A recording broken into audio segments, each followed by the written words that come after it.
Gandang araw mga idol, welcome back sa ating channel. For today's video, bali ayusin ko itong electric fan. Ang problema, umuugong lang pagka binuksan. Ito nyo, fan nyo, naugong na lang yung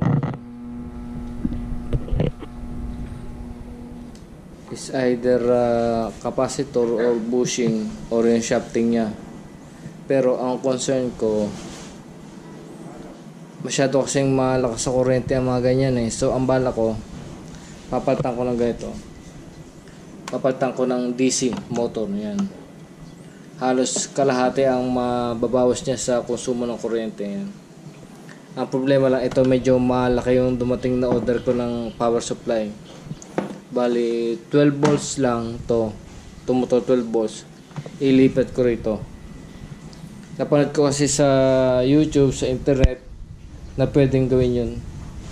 In-order ko sa Shopee na pwede talaga to. Ito yung conversion nila. Talagang para sa electric pan ito. Yung para sa gear niya tsaka sa LS niya. Yan. Sana maging okay kasi medyo mahal ang kurente. Grabe. Grabe mahal ang kurente dito.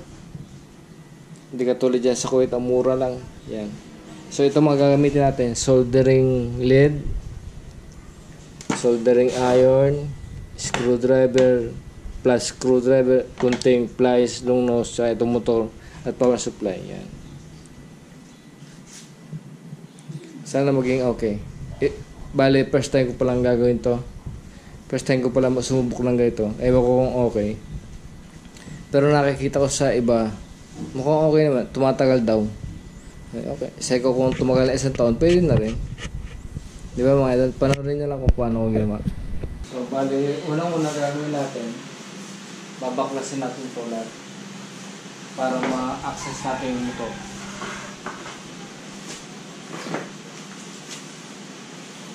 Madali lang naman baklasin kasi puro clip.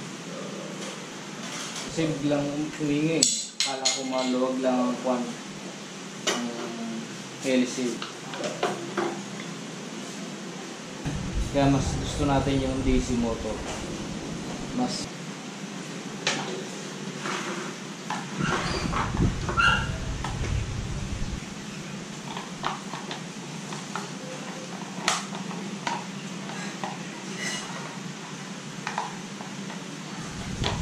ng mga idol, natanggal ko na yung kahana electric fan. Bali ang gagamitin lang natin ay itong part na to at saka ito. Bali ito, capacitor, hindi natin kailangan. Ito, siguro kailangan natin. Kasi mangyayari dyan, ito, iipit kong ganun sa loob. Iipit. So yung mga idol, bali ang ginawa ko, ito, tinanggal ko, magkasakip yan. Tsaka ito. Bali tatanggalin mo lang itong gitna. Tapos itira mo, itong dalawa. Bali dito. Ang mangyayari yan, iipit ito. Yan, paganyan. Kaya kailangan mo tanggalin yung ang ginawa ko. Ito, tinanggal ko yung crown niya dito. Yung pinaglalagyan ng bushing kasi hindi kakasya eh. At saka ito para, di ba ito yung para sa gear. Pag hindi mo tinanggal yung crown niya, hindi aabot. Ito pagkakuan yan. Abot na abot. Umiikot yan. Tinry ko kanina eh. Yan. Bali ganyan may stand yan. Ganyan no. Ngayon, siguro nakita nyo to. Baka lalapat sa dito sa likod aluminum. Ang gagawin ko, lalagyan ko lang ng tape para hindi mag short circuit. Ganyan no. Lalagyan ko lang ng tape. Ayan. So yung ganun lang mga ito. Kailangan lang tanggalin yung pinaka ito. Kailangan yung tanggalin to, itong ring na to para magkasya. Dito yung nakalagay. Dito. Pag gano'n nyo, eksakto yan. Yan. Eksakto. So ito mga idol, na lagyan ko na ng solder ko na siya. Tapos nilagyan ko na rin ng tape. Ngayon, ang problema kasi, pag hindi mo nilagyan ng tape, sa side itong terminal na to, dito sa aluminum. So, mag-short circuit siya. Ganyan, no? Sabit. Ang gagawin mo, higa mo siya ng konti. Yan, ganyan. Gaganyan mo siya, oh.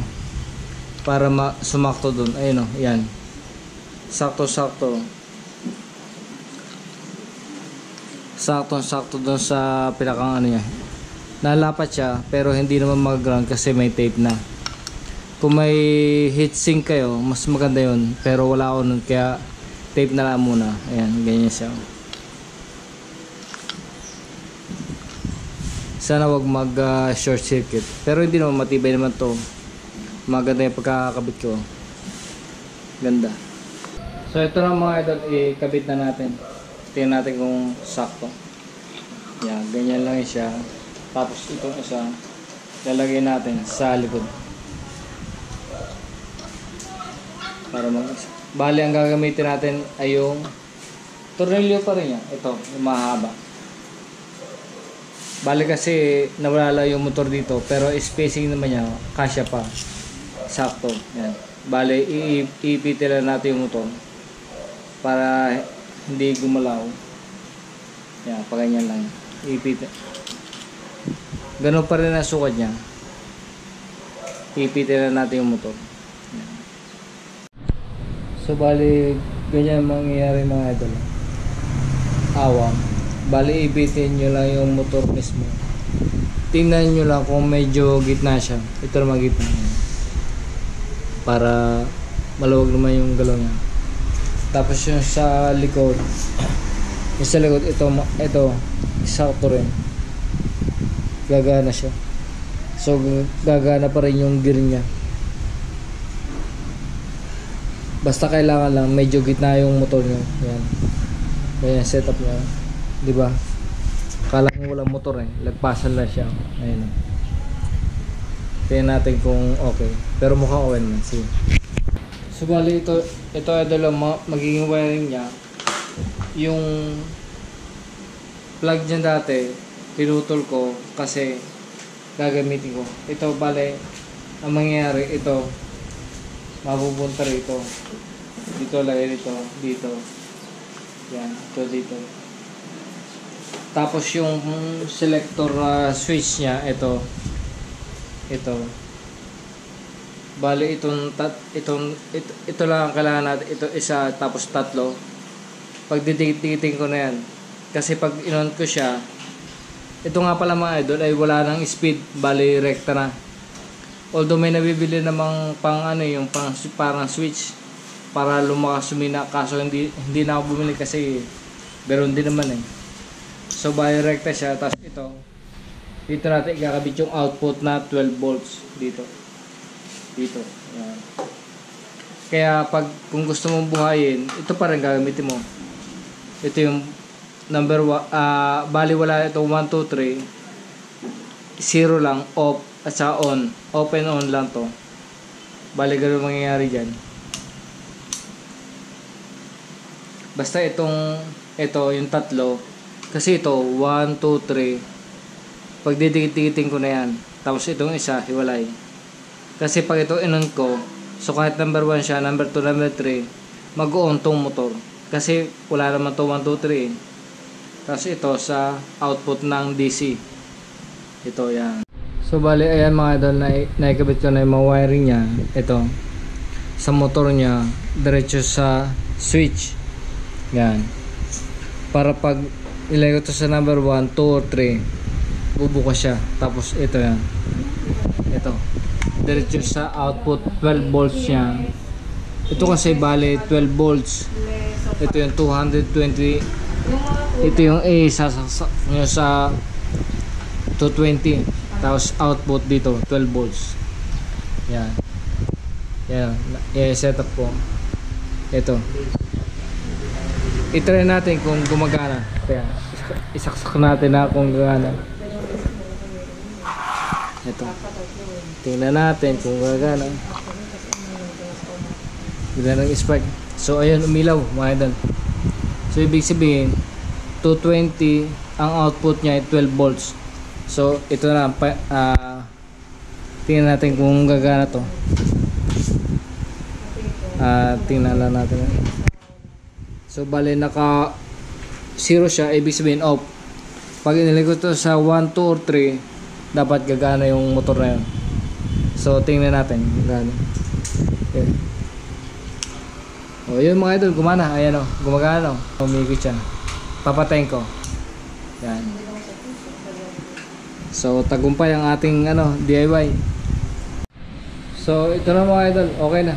Na-set up ko na yung mga wirings. Nasa yung ikot niya, yan. Kita nyo naman naikot. Hindi man naikot, napaling sa kaliwat kanan, yan. Bali ito lang yung hanapan ko na pwesto kung saan ko pwede lagyan. Is either dito sa base. Tingnan ko mamaya kung saan maganda ilagay. Pero itong electric fan, ayan, kita nyo naman. Bali binalik ko lahat, yung cover niya, yung selector niya. Kahit isang speed lang, okay. Malakas ang hangin niya, oh. Okay din, tingin ko kaya tipid to eh.